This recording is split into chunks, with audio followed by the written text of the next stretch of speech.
Abre tu Biblia, por favor. Vamos a la carta a los Romanos, capítulo 7. Es el libro que hemos estado estudiando ya por un par de meses. Vamos a leer los primeros 6 versículos. Y oramos y comenzamos, ¿va? Romanos capítulo 7, verso 1 al 6. Dice, ¿acaso ignoran, hermanos? Pues hablo a los que conocen la ley, que la ley tiene jurisdicción sobre una persona mientras vive. Pues la mujer casada está ligada por la ley a su marido mientras él vive, pero si su marido muere, queda libre de la ley en cuanto al marido. Así que mientras vive su marido será llamada adúltera si ella se une a otro hombre. Pero si su marido muere, está libre de la ley, de modo que no es adúltera aunque se une a otro hombre. Por tanto, hermanos míos, también a ustedes se les hizo morir a la ley por medio del cuerpo de Cristo para que sean unidos a otro, aquel que resucitó de entre los muertos, a fin de que llevemos fruto para Dios. Porque mientras estábamos en la carne, las pasiones pecaminosas despertadas por la ley actuaban en los miembros de nuestro cuerpo, a fin de llevar fruto para muerte. Pero ahora hemos quedado libres de la ley, habiendo muerto a lo que nos ataba, de modo que sirvamos en la novedad del Espíritu y no en el arcaísmo de la letra. Entonces, Padre, te pedimos, Señor, que nos ayudes a poder entender tu palabra. La has dejado para que te podamos conocer y para que podamos conocer cómo es que tú nos salvas, cómo debemos de caminar, cómo debemos de vivir y poder descansar en tu buena voluntad. Entonces, danos revelación, te lo pedimos en el nombre de Jesús. Amén. Ok, hace 2 domingos atrás vimos en el capítulo 6 y lo separamos en 2 sesiones básicamente, algo que era muy importante que debíamos de saber y recordar. Y es básicamente que estábamos perdidos, estábamos muertos espiritualmente, dice la Biblia, separados de Dios, eso es lo que quiere decir, y sin ninguna esperanza. Y Dios el Padre envió a su Hijo Jesucristo para que Él nos salvara y nos rescatara.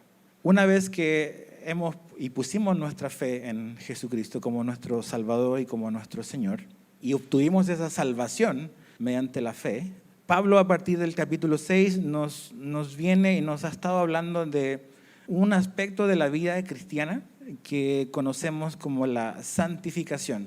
Y básicamente esa palabra quiere decir el proceso en el cual un cristiano es transformado cada día. Es un proceso que va a llevar toda nuestra vida y es el proceso a través del cual Dios nos transforma y nos hace más parecidos a Jesús.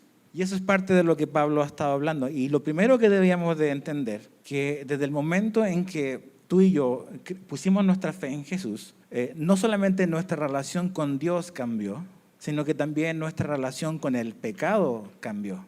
Y lo que Pablo nos quería dejar muy claro es que debíamos de recordar y saber desde ese día de nuestra salvación morimos al pecado. Y explicábamos eso y decíamos que eso significa que aunque el pecado todavía su presencia está en nuestra vida, el pecado ya no tiene el poder sobre nosotros. Una persona que no conoce a Cristo y que no ha nacido de nuevo no tiene ninguna esperanza para vencer al pecado. Pero un cristiano sí. Porque el día que pusimos nuestra fe y confianza en Jesús, ese día morimos al pecado. Ya no tiene poder sobre nosotros. Ahora, eso es una verdad que aparece básicamente, es el resumen del capítulo 6 de Romanos, el capítulo anterior. Ahora, el capítulo 7 nos habla de que finalmente en este proceso de santificación que el cristiano experimenta es rudo, porque hay una lucha real, todavía diaria y constante con el pecado. Y muchas veces lo que algunos creyentes pueden pensar es que, ok, ahora ya rendí mi vida a Cristo, ya soy salvo, ya soy un cristiano, entonces ahora me toca a mí básicamente comenzar a cambiarme a mí mismo. Y lo voy a hacer básicamente por seguir una serie de leyes y como que reglamentos que la Biblia me da. Entonces es básicamente una religión del esfuerzo personal. Pero realmente el cristianismo no es eso. O sea, no hay ninguna ley, no hay ningún esfuerzo personal que nos pueda cambiar. Y ese es todo el punto de lo que vamos a ver en el capítulo 7. Entonces, Pablo comienza su punto dándonos una ilustración de un matrimonio y básicamente hablando de que, ok, En la vida real, un matrimonio, en la época en la cual Pablo escribe, básicamente un matrimonio estaba normado por leyes, ¿no? Esas leyes funcionan y están operativas sobre la vida de una persona mientras esa persona está viva. Eso es lo que dice el verso 1 del capítulo 7. También habla de esta esposa, teóricamente, esta mujer que está legalmente casada y unida a su esposo, que ella está unida a su esposo mientras su esposo viva, pero queda liberada de esa obligación legal si es que el esposo muere, ¿no? Es una ilustración. Ahora, también Pablo dice en el verso 3 de que si esta mujer se une a otro hombre mientras su esposo está aún vivo, esa mujer legalmente va a ser considerada adúltera. Pero si su esposo muere y se une en otra relación a un nuevo matrimonio, no hay ningún problema. Ahora, eso es una ilustración, pero Pablo quiere usar esa ilustración para hacernos entender una verdad espiritual. Entonces, ¿cuál es la aplicación teológica de este ejemplo que usa como para hablarnos de todo lo que él nos va a explicar aquí? Los creyentes, cada cristiano verdadero, tal como la mujer de este ejemplo, estábamos casados y estábamos vinculados a la ley de Dios, a la ley de Moisés. Por lo tanto, estábamos sometidos a su autoridad. Pero, tal como esta mujer, la única posibilidad que el cristiano tenía para liberarse de las obligaciones de la ley de Moisés, básicamente es muriendo. Entonces, ¿cómo se libera esta mujer de esta historia de su marido? El marido tiene que morir. Y eso en el verso 4, si te fijas, por tanto, hermanos, también ustedes, o sea, usa esa ilustración para hablarnos de nuestra relación como cristianos con la ley de Moisés. Y esto es muy importante porque generalmente, si eres un cristiano de tiempo, siempre aquí hay un poco de confusión en cómo como cristianos nos vinculamos con la ley de Moisés del Antiguo Testamento. Y lo primero y lo claro que Pablo dice aquí es que mediante nuestra fe en Cristo y nuestra identificación con Él, nosotros también no solamente morimos al pecado, también morimos a la ley, como la historia que aquí está. Es muy importante. ¿Cómo ocurrió eso? No porque nosotros morimos físicamente, sino porque Cristo murió y resucitó por nosotros. Y mediante la fe en Cristo, nosotros también estábamos muriendo con Él y resucitando también con Él a una nueva vida. Nuestra relación con Dios o la manera de relacionarnos con Dios no funcionó con el primer matrimonio, la ley. Nuestra relación con Dios funciona con una nueva relación, uniéndonos a otra persona. No a un conjunto de leyes, sino a una persona. Y esa persona es Jesucristo, es Jesús. Entonces, ¿qué significa eso? Nuestra santificación, tu santificación como cristiano, ese cambio, esa transformación en tu vida, no tiene que ver con qué tanto tú vas a guardar o no la ley de Moisés, sino que tiene que ver con qué tipo de relación tienes con Jesús. Algo que la Biblia nos deja claramente y que Pablo, sobre todo Pablo, por eso los judaizantes no lo querían mucho, pero lo que Pablo dejó claramente, y puedes leer, por ejemplo, la carta a los Gálatas, lo que Pablo dice es que la ley de Moisés básicamente no tiene el poder y no tiene la capacidad de santificarnos, o sea, de cambiarnos y transformarnos. Él nos va a explicar para qué es la ley de Moisés, pero algo que aquí nos dice es que morimos a la ley. ¿Por qué? Porque la ley no tenía el poder para santificarnos. ¿Qué era lo que traía la ley de Moisés? Básicamente traía condenación y culpabilidad. Eso era lo que producía. O sea, si vemos, por ejemplo, los 10 mandamientos, vemos todo lo que Dios es, lo que Dios pide, y al ver eso quedamos cortos, quedamos condenados y aparte culpables, porque no amamos a Dios por sobre todas las cosas, porque no hacemos nada de lo que dice ahí. Entonces, estamos condenados y bajo culpabilidad. Eso es lo que producía la ley. Esa es la manera en que la ley demostraba. Entonces, ningún reglamento, ninguna ley tiene ningún poder y ninguna capacidad para cambiar a ninguna persona. Ahora, fíjate en el verso 5. Dice, porque mientras estábamos en la carne, las pasiones pecaminosas despertadas por la ley actuaban en los miembros de nuestro cuerpo a fin de llevar fruto para muerte. Ningún reglamento, ningún conjunto de leyes tiene la capacidad de cambiar nuestra vida. Nuestra naturaleza caída y pecaminosa, como la Biblia lo enseña, solo hacía lo malo. Porque nuestra naturaleza caída y pecaminosa, que tiene esta inclinación constante a hacer lo malo, nos controlaba. Si tú no eres un cristiano, esa naturaleza caída y pecaminosa es la que te controla. Ese es el veredicto y el diagnóstico de Dios. Y no hay manera de que te puedas zafar de eso siguiendo un plan de un par de pasos o leyendo un libro o yendo a X congreso. Esa es nuestra realidad, esa era nuestra realidad. Esas pasiones de esa vieja naturaleza caída, aparte dice algo interesante, que eran estimuladas por las prohibiciones que la ley da. O sea, voy a explicar un poquito más eso un poco más adelante, pero piensa en eso, o sea, tenlo en mente. Esos deseos pecaminosos eran, dice Pablo, incluso eran estimuladas por la ley de Dios cuando veíamos la ley de Dios. La ley no solamente no nos transforma, sino que nuestro pecado hace y usa la ley para tener más deseo, incluso para pecar, como que despierta algo en nosotros. El verso 6 habla de la nueva naturaleza. Antes estábamos controlados por estos deseos malos, no queríamos agradar a Dios, no nos interesaba a Dios y esos malos frutos daban como resultado muerte.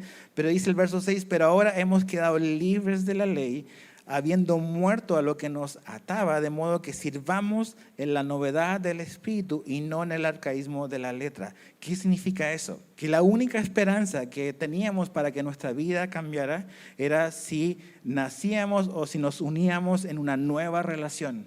Ahí está el ejemplo de la historia, de la ilustración que él usa. No es una unión con Dios a través de un conjunto de leyes, sino es una unión con Dios a través de Jesucristo. Y cuando venimos a una unión con Jesucristo, nuestra vida va a cambiar, nuestra vida va a ser transformada. Y si antes pecamos y como resultado había resultado muerte, ahora que estamos unidos a Cristo, el resultado es diferente porque tenemos otra naturaleza, porque tenemos otra unión. Ahora, algo muy importante que creo que vale la pena mencionarlo y lo vamos a tocar más a profundidad a partir del próximo domingo, porque es lo que Pablo habla en el capítulo 8. Pero ahí en el verso 6 al final dice, de modo que sirvamos en la novedad del Espíritu. Antes éramos prisioneros de los deseos de nuestra carne que son caídos, pero ahora podemos, como dice ahí, servir en la novedad del Espíritu. ¿Qué quiere decir eso? Que el Espíritu Santo, Dios lo envía y Jesús dijo que lo iba a enviar, que el Padre lo iba a enviar para ser nuestro ayudador. Y el Espíritu Santo viene a nuestra vida para, como dice, para guiarnos a toda la verdad, pero también viene a nuestra vida para darnos el poder para vivir una vida que honra y glorifica a Dios y produce buenos frutos en nuestra vida que son agradables a Dios. Tristemente, en general, creo que a veces este tema siempre como que del Espíritu Santo, siempre como que genera un poco de controversia, porque a veces se ha malentendido, se ha abusado del nombre y de la persona del Espíritu Santo, y a veces las personas asocian Espíritu Santo con cosas extrañas, con desorden, con caos, con gritar más fuerte, saltar más alto, pero realmente lo que el Espíritu Santo viene a hacer es a ayudarnos, a darnos el poder para vivir la vida que agrada a Dios. Y es el fruto, o sea, es el Espíritu Santo que produce un fruto nuevo en nuestra vida. No es un plan, no es un conjunto de leyes, no es un programa, es la persona del Espíritu. Mira lo que Pablo le escribió a los Gálatas, yo te lo leo, es Gálatas 5, versos 22 al 25. Dice, pero el fruto del Espíritu es amor, gozo, paz, paciencia, benignidad, bondad, fidelidad, mansedumbre, dominio propio. Dice, contra tales cosas no hay ley. Pues los que son de Cristo Jesús han crucificado la carne con sus pasiones y deseos. Si vivimos por la ley, no, dice, si vivimos por el Espíritu, andemos también por la ley, no, por el Espíritu. El Espíritu no es una fuerza abstracta, el Espíritu Santo es una persona, es la tercera persona de la Trinidad. Y es la persona que el Padre envió para ayudarnos y para estar a nuestro lado, para ayudarnos a vivir la vida cristiana que Jesús nos modeló. La vida cristiana es imposible únicamente por tu determinación y tu voluntad. Un buen ejemplo de que nuestras ganas no son suficientes es la vida de Pedro.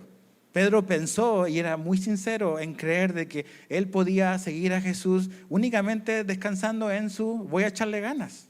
Pero vino la apretón a su vida cuando fue como que cuestionado sobre si que pertenecía al grupo de los seguidores de Jesús, y cuando vino la prueba en su vida, ¿qué pasó con Pedro? Falló, y falló varias veces. Entonces, lo que debía de ocurrir en Pedro, él tenía que entender algo que nos cuesta mucho entender a todos nosotros, Y es que tendemos a confiar en nuestra determinación. Confiamos demasiado en nosotros mismos, cuando en realidad lo que tenemos que hacer es confiar y descansar en el Espíritu de Dios, descansar en el ayudador que el Padre ha enviado. Y cuando Él está en nuestra vida, cuando Él está actuando en la vida de sus hijos, Él produce todas estas cosas, produce un fruto que tiene todas estas caras, amor, todo lo que aquí acabamos de leer. Eso no lo produce un plan, no lo produce X cantidad de pasos, no lo produce una institución, lo produce el Espíritu de Dios. Es una consecuencia de. Ahora, sigamos leyendo, versos 7 al 8. ¿Qué pues diremos entonces? ¿Es pecado la ley? De ningún modo, al contrario, yo no hubiera llegado a conocer el pecado si no hubiera sido por medio de la ley, porque yo no hubiera sabido lo que es la codicia si la ley no hubiera dicho no codiciarás. Pero el pecado, aprovechándose del mandamiento, produjo en mí toda clase de codicia, porque aparte de la ley, el pecado está muerto. Aquí vemos algo muy importante y es Pablo se está anticipando a una posible mala interpretación respecto a la ley. Si te fijas en el verso 5, Pablo decía que las pasiones pecaminosas eran despertadas por la ley. Entonces, él sabe que en la mente de algunos cristianos de Roma, la idea podía ser, bueno, si la ley despierta estas pasiones pecaminosas en mí, entonces la ley de Dios es mala. Pero no es así. Y Pablo clarifica, nos explica cuál es el propósito de la ley de Moisés, la ley de Dios. Tiene un propósito y este es el propósito. Es un propósito revelador. Lo que hace la ley de Dios es nos muestra lo que es el pecado, nos revela lo que es el pecado. Eso es lo que la ley de Dios hace. Sin la ley de Dios no entenderíamos lo que es pecaminoso y que necesitamos a un Salvador. Hoy en día la gente dice toda la verdad o todas las verdades son verdad. Eso básicamente es decir, no hay ninguna verdad.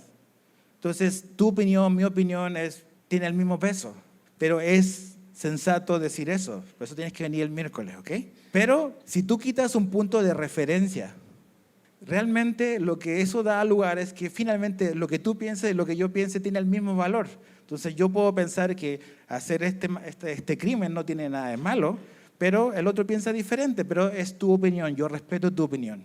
Pero cuando quitamos la ley de Dios, que es el estándar sobre la cual básicamente las leyes de la civilización están fundadas en la ley de Dios, ¿cuál es el punto de referencia? No hay ninguno. Tú dices, eso está mal. Ok, ¿cómo sabes? ¿Por qué dices que eso está mal? ¿Cuál es tu punto de referencia? Estás haciendo un juicio moral.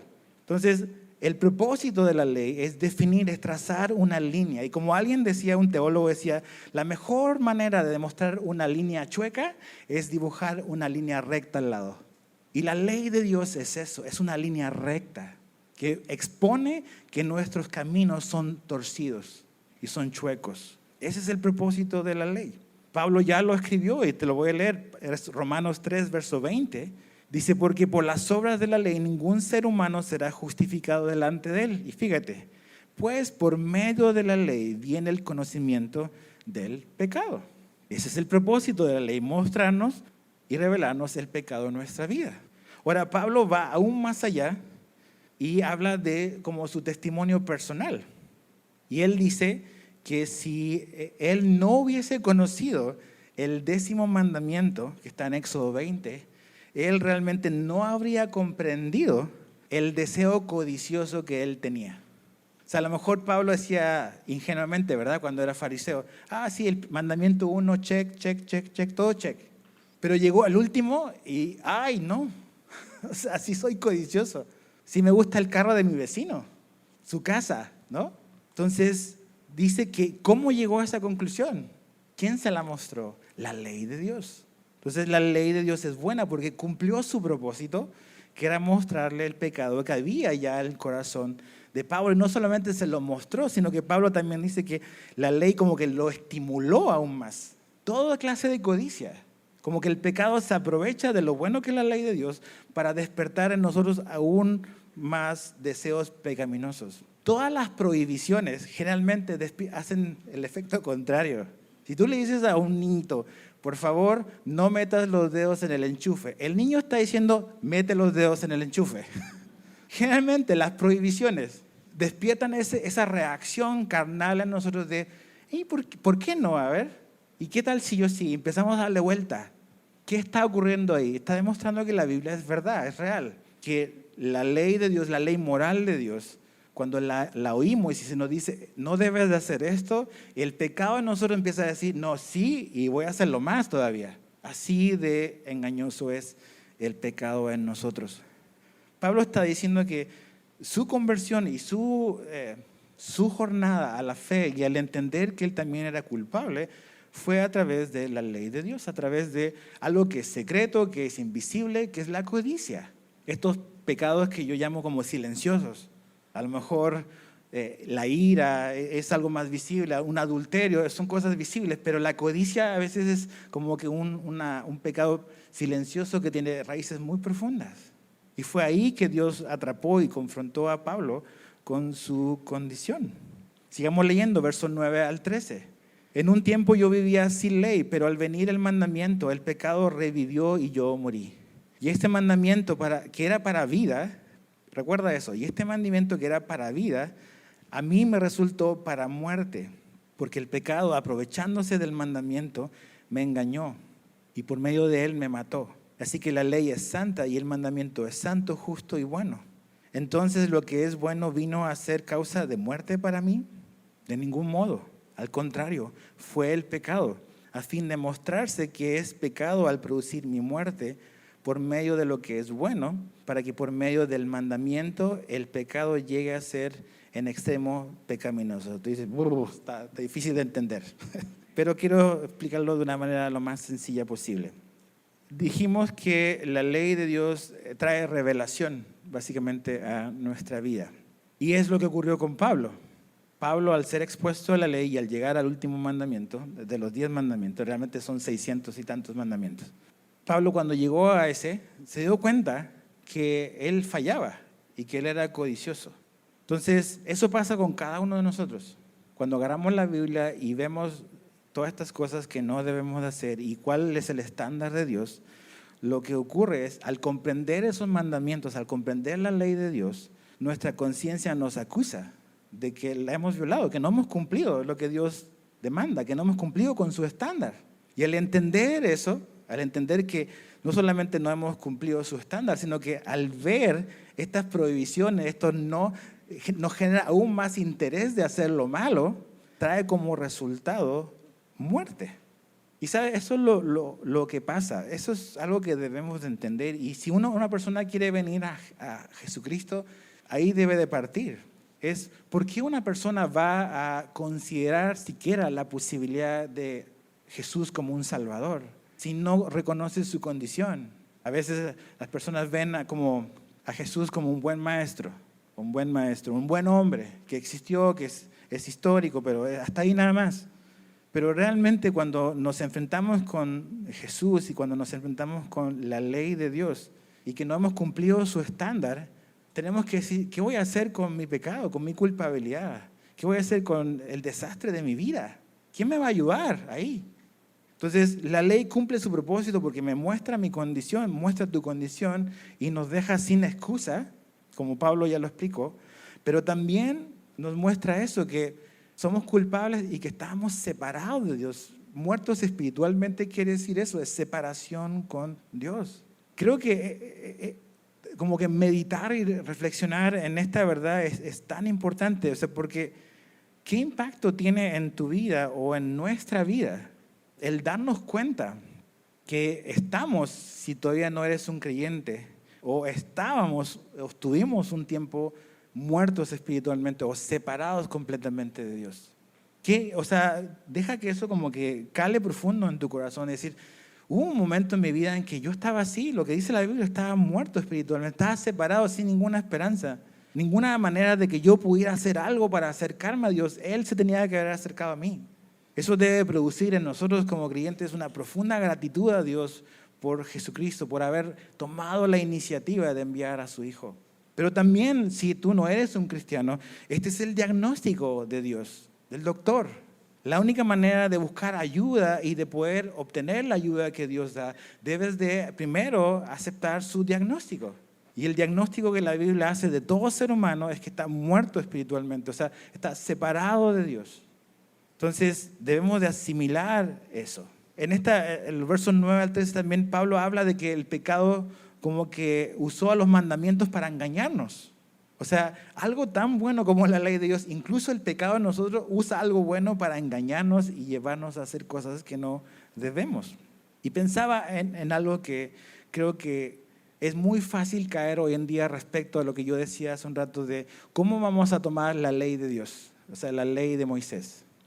A veces creo que el camino que muchos toman es, ellos piensan que pueden alcanzar la justicia de Dios por ellos mismos.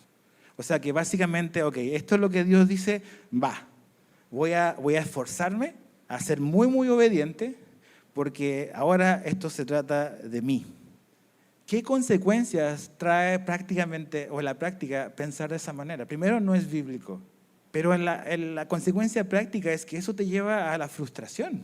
Pensar de que tu relación con Dios depende de tu esfuerzo personal o de mi esfuerzo personal o de seguir una serie de reglas que son muy buenas cuando se usa para lo que fueron dadas, que era básicamente para condenarnos. Pero si yo pienso que, ok, ahora ya Jesús me salvó, pero ahora debo de demostrarle a Dios de que no se equivocó conmigo. Entonces voy a portarme bien, voy a esforzarme porque ahora me toca a mí como que demostrarle a Dios de que yo sí puedo. Es una persona legalista. Una persona legalista es una persona que vive esclavizada a la ley pensando que su relación con Dios depende de su obediencia a ella. Y él lo piensa para sí y lo piensa para otros. Por eso también es miserable él o ella y hace miserable a otros. Porque impone cosas que Dios no nos ha impuesto. Esa persona legalista que piensa que su relación con Dios depende de su desempeño personal y no del desempeño de Cristo, si es honesto consigo mismo y delante de Dios, tendrá que reconocer que esta ley, esto que Dios estableció, lo va a abrumar. Porque no puedes cumplir todo lo que Dios demanda. Ese es el punto. Por eso la conclusión de Pablo del capítulo 7 es miserable de mí. Porque he intentado vivir la vida cristiana en mi esfuerzo y he terminado miserable. Eso es lo que Pablo está diciendo. Entonces, necesitamos ser honestos con estas cosas. Sigamos leyendo, versos 14 al 17. Porque sabemos que la ley es espiritual, pero yo soy carnal, vendido a la esclavitud del pecado. Porque lo que hago no lo entiendo, porque no practico lo que quiero hacer, sino lo que aborrezco, eso hago. Y si lo que no quiero hacer, eso hago, estoy de acuerdo con la ley, reconociendo que es buena. Así que ya no soy yo el que lo hace, sino el pecado que habita en mí. Y dices, es un trabalengua, ¿qué es esto? No, Pablo básicamente está hablando de la batalla que hay en él y que hay en cada cristiano. Es una batalla. Porque pudiésemos decir, hay dos naturalezas presentes ya en la vida del cristiano. Todavía el viejo hombre está dando lata. La carne sigue dando lata, influenciada y afectada por el pecado. Eso va a estar ahí, sigue estando ahí. Y Pablo dice que él quiere y él desea practicar lo bueno, pero muchas veces, sin entenderlo, termina haciendo lo que es malo. ¿Podemos identificarnos con Pablo ahí? ¿Verdad que sí? O sea, no es un asunto de que Pablo tiene un deseo equivocado, él tiene el deseo correcto. Él quiere básicamente agradar a Dios. Y Pablo está hablando de esta lucha, él siendo un creyente. Pablo, incluso ya siendo un creyente, aún lucha con el pecado en su vida.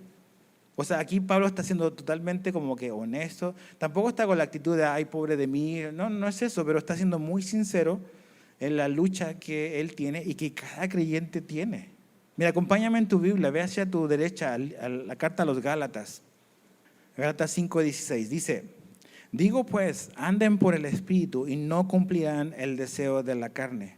Muy interesante. ¿Cómo no vamos a cumplir el deseo de la carne andando en el Espíritu? Nosotros nos enfocamos, voy a luchar en contra de la carne. Esa es una batalla perdida. Pablo nos dice que nos tenemos que enfocar en andar en el Espíritu. Esa es nuestra prioridad.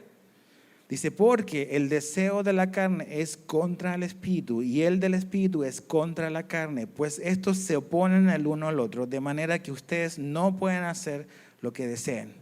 Pablo nos habla aquí de lo que él está escribiendo aquí en Romanos 7, que aun y que somos cristianos, en nuestra naturaleza hay una batalla, hay una lucha. Y esa lucha en este punto de Romanos 7 ha traído a Pablo a una frustración. Entonces, por un lado hay un deseo. ¿Cuál es el deseo de Pablo? El deseo de Pablo es hacer lo bueno, pero muchas veces sin entenderlo hace lo malo.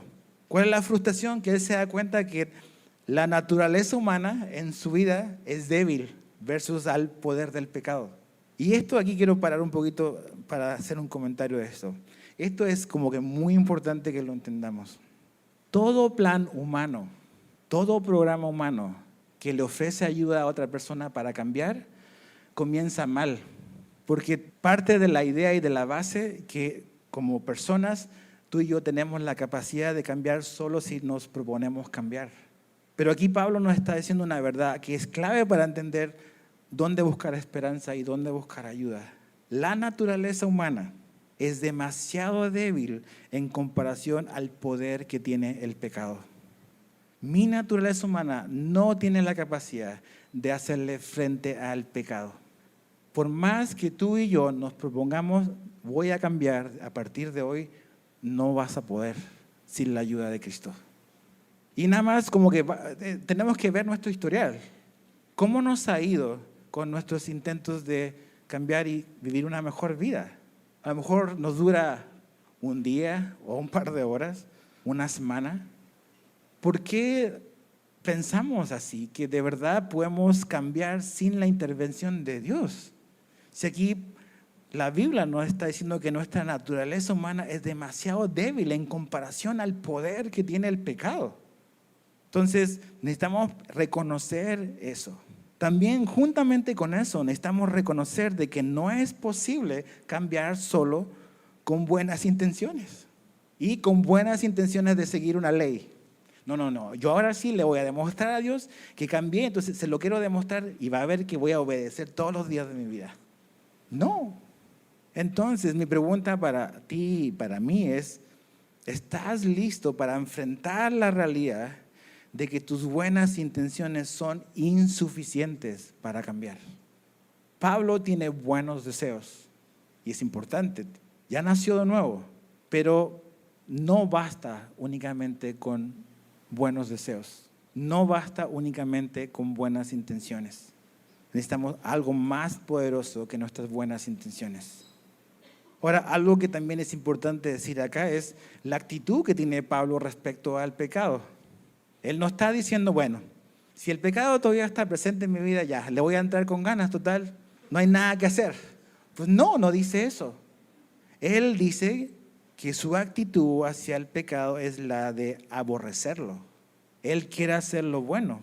Entonces, aunque la presencia del pecado sigue siendo una realidad en la vida de Pablo, como también en la realidad de cada uno de nosotros como creyentes, nuestra actitud como personas que hemos nacido de nuevo, debiese ser y debe ser la de aborrecer el pecado en nosotros. No tolerarlo ni justificarlo. Nos encanta aborrecer el pecado de otros, yo lo sé. Entonces, mira lo que pasó aquí, mira lo que hicieron los Juegos Olímpicos, mira, ok, siempre mirando para otras partes. Pablo dice, yo aborrezco el pecado en mi vida. O sea, no lo racionalizo, no lo justifico, no lo tolero, lo odio. Odio el pecado en mi vida. Entonces, es una nueva actitud. Antes, cuando tú no eras un cristiano, cuando no éramos, amamos el pecado. O sea, pues eso es lo normal, así veíamos la vida. Nos estaba llevando a la muerte, estaba destruyendo nuestra vida, nuestra familia, nuestros hijos, nuestro matrimonio. Pero ahora que Dios nos ha abierto los ojos y su luz ha resplandecido, nuestra actitud hacia el pecado en nuestra vida cambia. Y esta es una evidencia de que Pablo está hablando no aquí de cuando él todavía no era cristiano. Él está hablando siendo un cristiano. Él ama al Señor, él quiere hacer lo bueno, lo agradable a Dios. No es que él está diciendo, ay no, pues ya voy a ver si Jesús me salva. No, él ya es salvo, pero él entiende que en su experiencia cristiana del día a día sigue habiendo una lucha, sigue habiendo una batalla y él está frustrado con eso. Versos 18 al 20. Porque yo sé que en mí, es decir, en mi carne, no habita nada bueno. Porque el querer está presente en mí, pero el hacer el bien no. Pues no hago el bien que deseo, sino el mal que no quiero, eso practico. Y si lo que no quiero hacer, eso hago, ya no soy yo el que lo hace, sino el pecado que habita en mí. Hay como que dos naturalezas. La naturaleza humana que está caída, que es esa parte de nuestra experiencia y de nuestra vida, que está influenciada por el pecado. Y dice que en nuestra carne no hay nada bueno. Nada bueno. Nuestra carne, tu carne nunca va a cooperar contigo. Nunca va a cooperar con seguir a Dios. O sea, nuestra carne nunca va a decir, voy a hacer mi devocional hoy. O sí, me encanta mi carne, sí, vamos a orar juntos. No, nuestra carne siempre se va a resistir a esas cosas. No esperen nunca algo diferente a eso. Generalmente, no sé si a ti te pasa, pero a veces digo, ya, ok, voy a agarrar la Biblia, empiezo a leer, y de repente estoy mirando así y empiezo a ver, oye, la cortina está chueca. Y tu mente empieza, ¿por qué? Porque no quiere tu carne que seas expuesto a la verdad de Dios. Tienes que esforzarte, porque la carne nunca colabora con Dios, nunca lo hará. Entonces no esperes que sea tu aliada y que la carne diga, vamos a la iglesia. No, nuestra carne tiene que morir todos los días. Eso es lo que Pablo está hablando. Pero también Pablo reconoce que hay una nueva naturaleza en su vida. Como alguien como Pablo nació de nuevo, conoció a Cristo y su vida cambió. Así también cada creyente ahora tiene un deseo de hacer lo correcto. Pablo desea hacer lo correcto. Su espíritu ha sido regenerado, lo que escribe Tito, que hemos sido regenerados por el poder del Espíritu Santo. Entonces, un cristiano ahora tiene el deseo y tiene el poder para obedecer a Dios. Sin embargo, aún enfrentamos la realidad de que no podemos hacerlo siempre, debido a todavía la presencia del pecado en nuestra vida a través de nuestra vieja naturaleza. Hasta el último día de nuestra vida en esta tierra va a haber una lucha continua con el pecado. Ahora, tenemos que siempre recordar Romanos 6. Estamos muertos al pecado. El pecado no tiene y no debe por qué más gobernar nuestra vida, pero van a haber momentos en los cuales vamos a pecar. Y esto no es un pecado así ostentoso de Pablo. Acuérdate, Pablo que lo que era un perseguidor de los cristianos. No es que dijo Pablo, híjole, quemé una iglesia y maté a 2 cristianos otra vez, pero le pido perdón a Jesús. No, Pablo no volvió a su vieja vida, pero Pablo está luchando probablemente con la codicia todavía. Como en Corintios, Pablo está luchando con el orgullo. Por eso Dios mandó un aguijón a su vida para mantenerlo humilde. Entonces, son otro tipo de pecados que son silenciosos, con los cuales batallamos y que tenemos esa lucha real día tras día. Pablo reconoce estas presencias de ambas realidades en su vida, aún siendo un cristiano. Y otra vez, esto no es una falta de deseo, es una falta de poder. Pablo tiene el deseo, lo que no tiene es poder. Y ahí donde muchas veces como cristianos naufragamos. Hay cristianos de toda la vida que se quedan en Romanos 7. Son salvos, pero una vida de derrota en derrota, no viven una vida victoriosa, no viven la vida en el espíritu de Romanos 8. Verso 21 al 23. Así que queriendo yo hacer el bien, hallo la ley de que el mal está presente en mí, porque en el hombre interior me deleito con la ley de Dios, pero veo otra ley en los miembros de mi cuerpo, que hace guerra contra la ley de mi mente y me hace prisionero de la ley del pecado que está en mis miembros. O sea, estaba abundando y profundizando en lo mismo, en estas leyes. Hay un conflicto interno en la vida de Pablo. Expresa su deseo a obedecer a Dios, pero también reconoce que ahí está como que otra ley que también está presente en él.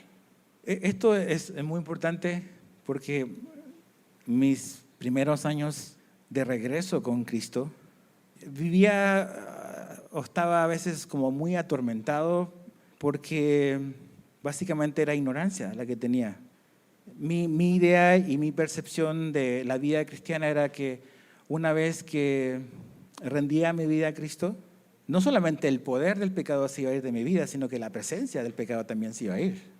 Entonces, cuando venía y batallaba con cosas y fallaba, hasta cuestionaba mi salvación. ¿Será realmente que soy un cristiano si todavía sigo pecando? Entonces, cuando y cuando me enseñaron Romanos capítulo 7, entendí que a pesar de que tú y yo seamos cristianos, esta lucha va a seguir existiendo. No son los pecados grotescos que hacíamos antes, no debe ser así, pero aún así la presencia del pecado sigue estando y hay este conflicto dentro de nosotros. Seas un hombre anciano, seas un joven o un adolescente, no importa. Hay un conflicto y Pablo está abriendo su corazón para hacernos ver de que él también está en el mismo barco con nosotros. Entonces su espíritu ha sido regenerado, él ama al Señor, quiere hacer lo bueno y lo hace muchas veces, pero también otras veces no lo hace. No lo hace. ¿Y cómo termina? Con el clímax del capítulo 7, que es el verso 24, miserable de mí. Es con exclamación, miserable de mí. ¿Quién me libertará de este cuerpo de muerte? Gracias a Dios por Jesucristo, Señor nuestro. Así que yo mismo, por un lado, con la mente sirvo a la ley de Dios y por el otro, con la carne, a la ley del pecado. Este es como que así termina esta parte. Acuérdate, en la carta original no hay capítulos, no hay versículos. Pero Pablo está haciendo la transición de la vida miserable, que es querer agradar a Dios basado en tu esfuerzo y en seguir ciertas reglas, a depender de Cristo y depender de su Espíritu Santo en tu vida para hacer la voluntad de Dios. Pero cuando leía esto, estos días, pensaba en algo que creo que es importante. O sea, aquí vemos por un lado como que una bisagra en la vida de Pablo y en la carta a los Romanos. Y es que, ¿qué es lo que te va a llevar o qué es lo que nos va a impulsar a buscar toda la ayuda que Dios nos ofrece? Es llegar al final de ti mismo. Llegar al final de ti mismo.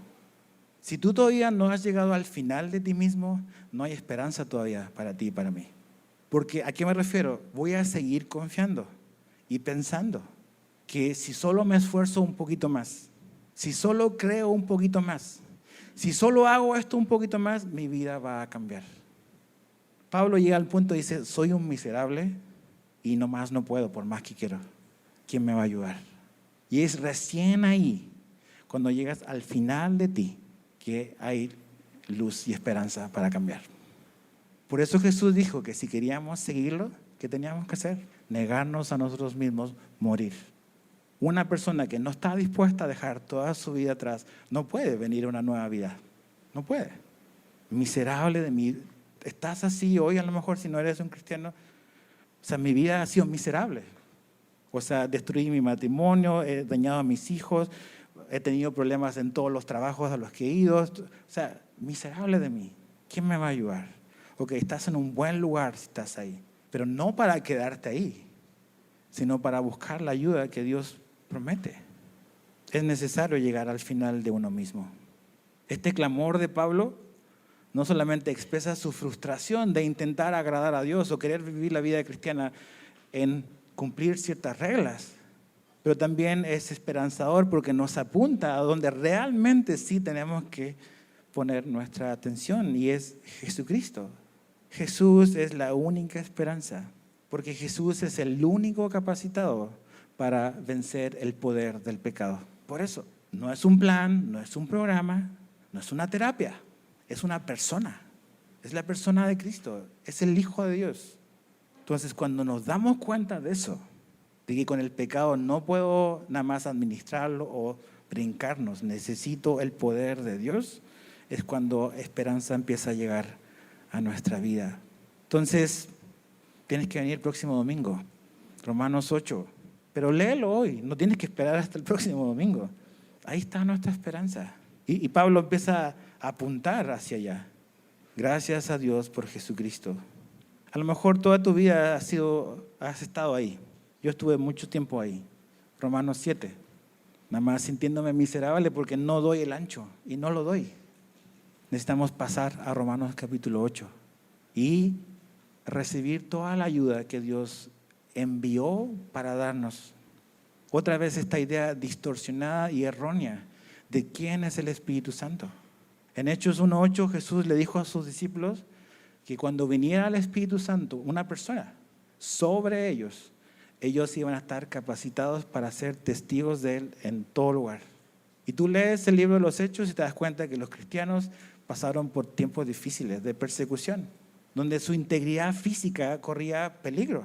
¿Quién los ayudó a poder resistir y a poder ser fieles a Cristo aún en medio de la tentación? El Espíritu Santo. Entonces tú, ni yo, ni ningún cristiano va a poder vivir la vida cristiana exitosa prescindiendo del poder del Espíritu Santo. Pablo le escribe a los Efesios en Efesios capítulo 5 que debemos procurar ser llenos del Espíritu. Y eso es lo que debemos hacer. Ahí debemos de pedir ayuda. Él fue enviado para eso. Entonces, Padre, te damos gracias por tu palabra esta tarde, pidiéndote, Señor, que nos ayudes a reflexionar en estas verdades que están en la Biblia, que fueron dejadas para instruirnos, pero no solamente como un conocimiento abstracto, sino como poder para vivir y una capacidad para vivir esta vida cristiana que tú modelaste en Cristo. Señor, yo te pido aquí si hay personas que no te conocen, que no han oído de Jesús, pero no te conocen personalmente, que tú abras sus ojos a su realidad de esta separación contigo que existe por causa del pecado, pero que también les muestres dónde está la esperanza, y es Cristo. Jesús vino a salvarnos y a reconciliar y a unir lo que estaba separado. Revela esta verdad en sus corazones para que ellos puedan hacer esta transacción de fe y arrepentimiento en sus corazones. Pero también te pido, Señor, que tú nos hables a los que ya somos cristianos. Que a lo mejor hemos pasado una jornada larga o a lo mejor toda nuestra vida cristiana ha sido así, únicamente pensando que seguir a Cristo es obedecer una lista de cosas para demostrar nuestro valor o para demostrar, no sé, otra cosa. Ayúdanos a entender de que tú has enviado al ayudador para precisamente no vivir el libertinaje, sino para poder vivir bajo Cristo y para poder cumplir, y ahora sí, vivir una vida empoderada por tu Espíritu en medio de un mundo caído, un mundo en tinieblas. Entonces, Señor, ayúdanos a comprender esta verdad y a poder vivir prácticamente basada en ella. Entonces, graba esto en nuestro corazón. Te lo pedimos en el nombre de Jesús. Amén.